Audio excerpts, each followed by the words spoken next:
ವಿಜಯಪುರ ಜಿಲ್ಲೆಯ ತಾಳಿಕೋಟೆ ತಾಲೂಕಿನ ಚಬನೂರು ಗ್ರಾಮದಲ್ಲಿ ಶ್ರೀ ಗುರು ಅಮೋಘಸಿದ್ದೇಶ್ವರ ಜಾತ್ರಾ ವಿಶೇಷವಾಗಿ ಟೆನ್ನಿಸ್ ಬಾಲ್ ಕ್ರಿಕೆಟ್ ಕ್ರೀಡಾ ಪೂಜಾ ಕಾರ್ಯಕ್ರಮ ಹಮ್ಮಿಕೊಳ್ಳಲಾಯಿತು.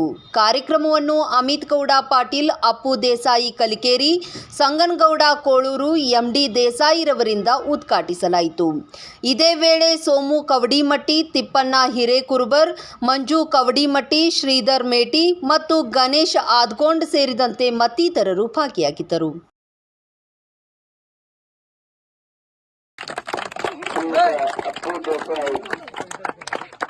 ಬಿಜೆಪಿ ಯುವ ಮೋರ್ಚಾ ಅಧ್ಯಕ್ಷರು ಹಾಗೂ ನಮ್ಮೂರಿನ ಹಿರಿಯರು ಅಮಿತ್ ಗೌಡ ಪಾಟೀಲ್